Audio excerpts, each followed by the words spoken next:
¿Cómo está nuestro país en inversión, desarrollo y difusión de ciencia y tecnología? Es el tema de nuestra agenda a fondo del día de hoy. Ya estamos en la mesa. Agenda a fondo.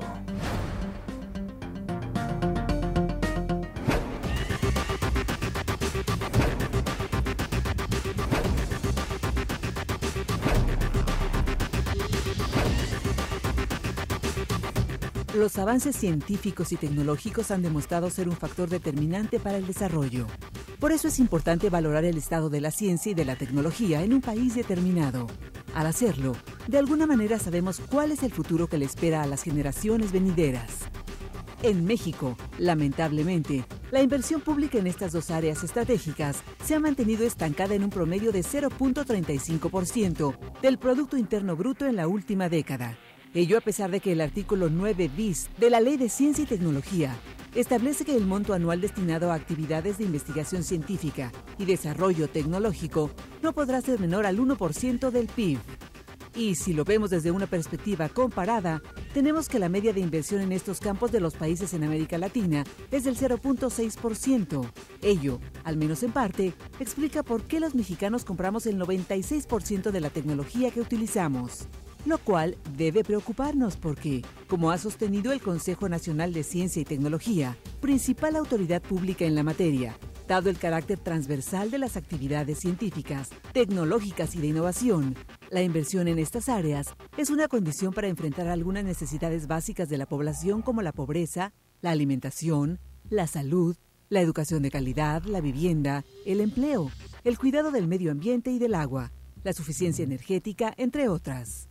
Precisamente por eso, el día de hoy, en Observatorio 2012, nos dedicaremos a este tema con nuestros invitados. Julia Tagüeña, del Centro de Investigación de Energía, y William Lee, del Instituto de Astronomía, ambos de la UNAM. Bienvenidos. Nos estabas explicando que este es un tema estratégico e incluso de soberanía nacional. ¿Por qué? Sí, bueno, es estratégico y de soberanía porque si no se desarrolla la tecnología y la ciencia que va de la mano con eso propiamente, entonces se tienen que adquirir las soluciones a los problemas fuera. Y eso tiene dos problemas. Uno, hay que pagarlo, hay que adquirirlo y va a ser más caro si uno no lo desarrolló. Y dos, las soluciones que uno adquiere no van a ser necesariamente las que están adecuadas a los problemas que uno tiene localmente aquí, ¿no? En México en este caso. Entonces, ya con eso yo creo que queda claro que es un problema de un alcance bastante largo que se tiene que atacar de manera local para cubrir las necesidades de un país grande como el nuestro, somos más de 100 millones de habitantes, y tiene implicaciones en todas las ramas de la ciencia y la tecnología, ¿no? Somos un país con una costa gigantesca, tenemos muchísimos climas, tenemos enorme biodiversidad, tenemos riquezas minerales abundantes, recursos naturales de muchos tipos muy numerosos, y para aprovecharlos tenemos que tener soluciones locales con la experiencia y la capacidad de la gente en México para aprovecharlas y desarrollar el país y no estar buscando cosas afuera. Contrasta, digamos, las necesidades que esta abundancia de recursos naturales y también de necesidades de la población en términos de satisfactores que tienen que ser atendidos a través del desarrollo de la ciencia y la tecnología, y digo contrasta con la poca atención que al tema se le da en distintos ámbitos desde los cuales las decisiones pues gravitan precisamente en nuestro grado de desarrollo o de subdesarrollo en materia científica y tecnológica. Julia, no es un tema que esté en la agenda, en las agendas de los actores políticos, tampoco de los propios gobernantes en los primeros lugares, no está en los medios de comunicación. ¿Cuál es, tú que conoces bastante el tema de la difusión de la ciencia, cuál es el estado del arte? Bueno, dices bien que es un poco sorprendente que vivimos en una sociedad totalmente definida por la ciencia y la tecnología, y es de lo que la gente no sabe casi nada, que es un poco sorprendente porque uno pensaría que debería haber más interés. Ciertamente tenemos un problema de cultura científica en México. No es, inclusive de que se haya incorporado la ciencia a la cultura, Y eso es algo que tenemos que resolver por muchos motivos. En primer lugar está el motivo simplemente personal, porque entender la naturaleza te da un gozo y un poder diferente sobre la vida, ¿no? Y ciertamente influye en tu calidad de vida, ¿no? Una persona que, por ejemplo, en una tormenta eléctrica se pone debajo de un árbol y muere porque cae un rayo, no tiene por qué pasar eso, debería de tener ese tipo de información ya incorporada en su forma de ver la vida, ¿no? Entonces sí tenemos un grave problema de cultura científica que está a todos niveles y que tiene también que ver con la democracia, porque si tú quieres que la gente vote sobre ciertos puntos debería estar bien informada. Inclusive hay muchos temas que tienen que ver con la ciencia y la tecnología que se espera que la gente defina porque pues deben de definir los presupuestos que se asignan a ese tipo de investigación, pero no tienen los elementos para tomar esas decisiones, ¿no? Entonces, efectivamente, creo que es muy cierto lo que dices, hay un grave problema de cultura científica que barre todos los niveles. Y creo que sí, los científicos y los divulgadores de la ciencia, pues sí tenemos el compromiso de hacerle llegar esto a la sociedad, pero con la ayuda de los medios, y es muy cierto que los medios no le dan mucha importancia a este tema. En realidad me parece fantástico que haya programas como este. Hay más que programas de sí, lectores de cartas y de charlatanes dedicados a la ciencia. Ese es uno de los graves problemas de la ciencia, luchar contra la pseudociencia. Porque si bien la ciencia es apasionante, pues no es tan divertida como puede ser una mentira, ¿no?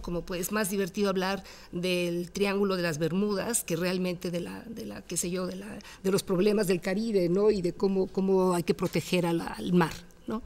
Entonces, sí, es muy difícil luchar contra esto, efectivamente, pero también tiene que ver con la cultura científica. Con lo que nos estás diciendo, Julia, ya estás anticipando, digámoslo así, una parte del diagnóstico a propósito de cuáles son, déjame llamarlo de esta manera, las áreas de oportunidad que desde el punto de vista de la difusión de la ciencia y la tecnología hay que hacernos cargo. Pero de lo que nos han contado, y sobre todo, en fin, asumiendo esto de que se trata de un tema estratégico y de seguridad nacional incluso, anticipabas hace un momento, William, digamos, cómo el impacto de la ciencia tiene que ver con no solamente estas cuestiones, digamos, cotidianas de la vida de las personas, sino también con múltiples ámbitos del desarrollo de una sociedad. La salud, digamos, el desarrollo industrial, tecnológico y demás. Pero intentemos hacer un corte de caja de dónde estamos, digamos, en el ámbito concreto de nuestro país en este sentido. Es decir, ¿cuál es el estado de la ciencia haciendo una mirada retrospectiva de las últimas décadas, digámoslo así? Supongo que hay cosas en las que hemos avanzado, en las que estamos bien, claro, y otras en las que evidentemente habrá que mejorar. Se ha avanzado, pero la preocupación fundamental, yo creo, es en la cantidad de personas que se dedican a esto de manera de tiempo completo, digamos, en problemas nacionales para un país como el nuestro. Y el gasto, el presupuesto, la inversión que se hace por parte del Estado en desarrollar esto.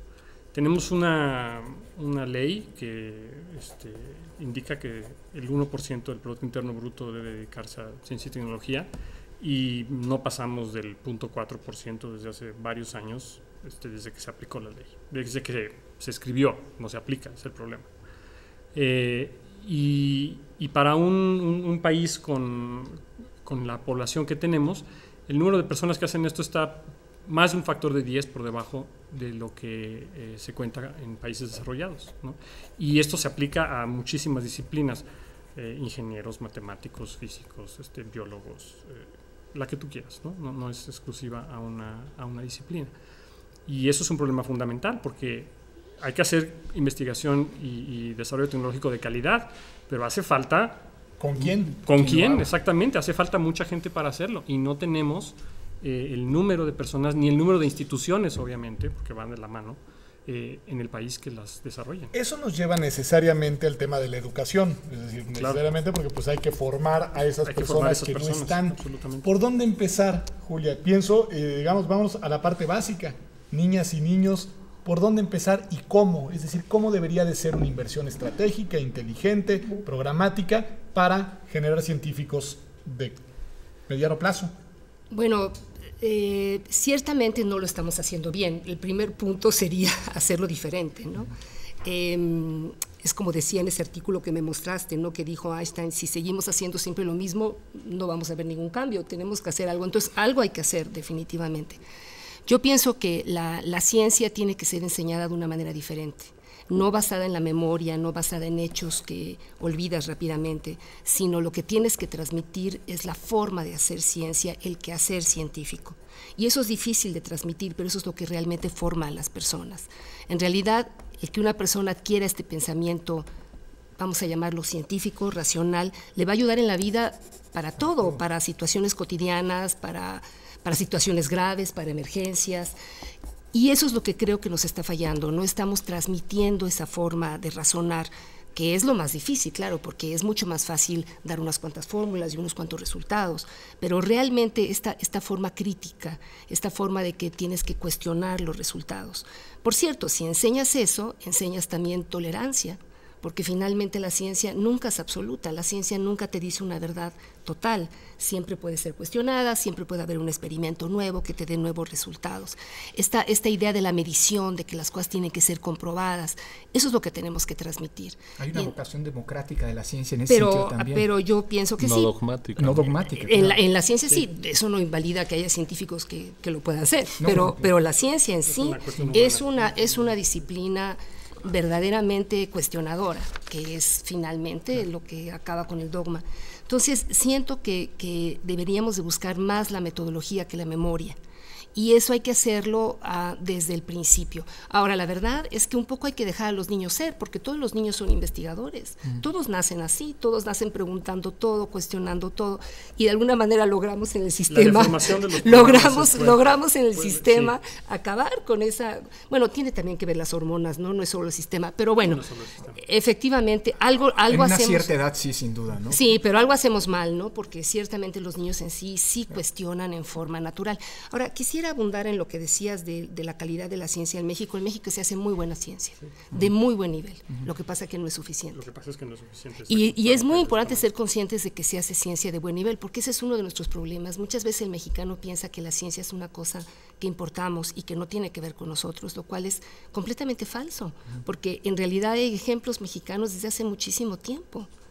Eso es un buen punto. Yo creo que no partimos de cero.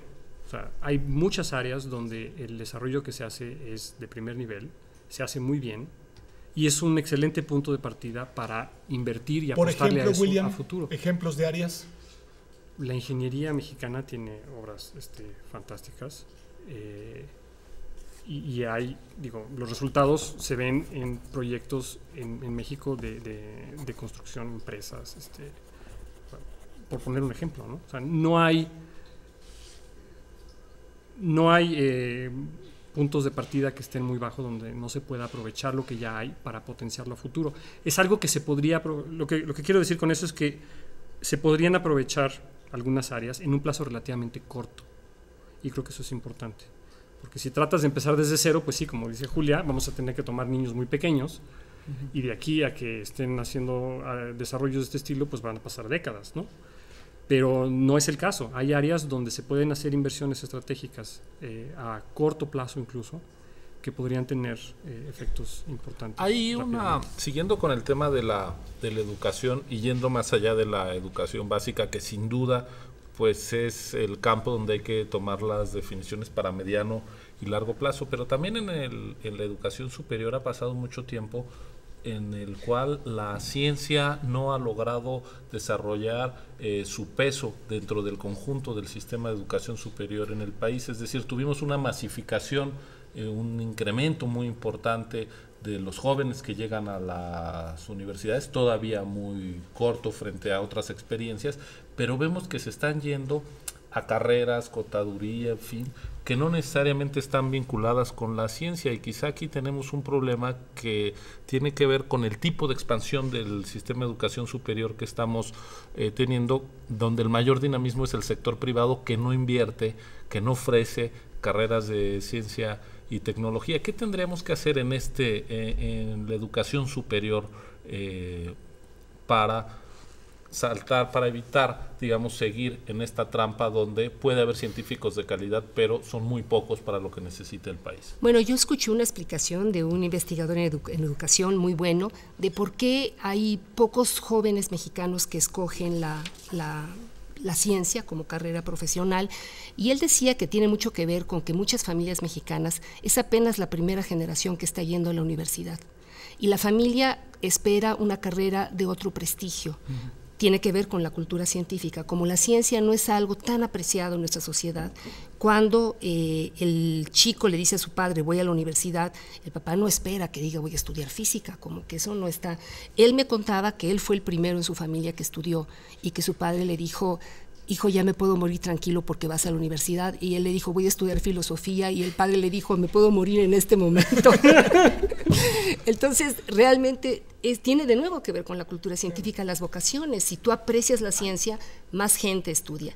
Y los industriales tampoco tienen cultura científica, y en lugar de buscar la ciencia mexicana, compran el producto terminado. William, por favor. Es que depende de qué vas a hacer con estos diplomas y grados que obtienes después de que terminas. En México, las salidas para alguien que tiene un doctorado en física o algo así, pues no son muy diversas, si lo que quieres hacer es eso. En otros países donde han llegado a otro nivel de desarrollo, bueno, esa persona podría ser profesor de física teórica en una universidad, o podría trabajar en un laboratorio privado donde hacen desarrollos tecnológicos que después terminan en aplicaciones industriales. En fin. Eso me lleva hay muchas aperturas. A una pregunta, digamos, para seguir con este tema específico. ¿Hasta dónde el problema del rezago, de la falta de impulso a la ciencia, de involucramiento eventualmente de la inversión también de privados en esto, es un problema de mala planeación, digamos, estratégica, o de políticas gubernamentales, digamos, que no han asumido la relevancia del tema y consecuentemente eventualmente no se ha invertido lo que se requiere, William? Bueno, yo creo que ese es un punto bien importante. O sea, lo decíamos hace un momento, no es planeación que se tiene que hacer de muy largo plazo. Son inversiones que se hacen, si se hacen ahorita se van a ver resultados en 10, 20, 30 años. Y entonces ya estás en el plazo transelectoral por muchos periodos electorales, ¿no? Entonces, si no hay una planeación de fondo que sea independiente de los procesos políticos de gobierno versus Estado, entonces es muy difícil salir de ese ciclo, ¿no? Pero a ver, tenemos, para cerrar el diagnóstico de nuestra agenda a fondo, un actor que ha estado ahí, lo han mencionado un par de veces, pero que quizá vale la pena colocarlo una vez sobre la mesa, que es el sector privado. ¿Qué papel debe jugar, Julio, el sector privado en este contexto de planeación estatal, de inversión pública, pero pues supongo que de coordinación? Bueno, ciertamente el gran sueño es que la ciencia sea aplicada, se vuelva una tecnología útil y se comercialice, y es imprescindible que el sector privado participe. Y no hemos logrado esa conexión, no ha funcionado como debería de funcionar, por múltiples motivos, pero ciertamente uno de ellos es que las industrias en México no promueven el desarrollo interno, compran los productos ya desarrollados. Inclusive si revisas las patentes en México, hay pocas patentes de mexicanos y hay muchas patentes de transnacionales que vienen a México a poner la patente para poder aquí meter su producto. Entonces estamos como en un círculo muy negativo, que además no le ofrece trabajo a los jóvenes mexicanos que terminan de estudiar aquí carreras científicas, y eso se tiene que romper en algún momento. Pero claro, como son inversiones a largo plazo, pues requiere... Pues, ¿qué quieren que les diga? Requiere patriotismo, requiere pensar en México. Requiere del papel rector del Estado, porque el sector privado no va a hacer eso porque no es el beneficio y no es su función. Requiere de una rectoría del Estado para que haya un fomento a esto del sector privado, y entonces a largo plazo se genere una maquinaria que lo haga. Pues vamos a ver qué es lo que debería de hacer el Estado en esta materia, pero después de un corte en nuestra carta de navegación. Acompáñenos, esto es Observatorio 2012 y como ha visto estamos hablando de ciencia y tecnología.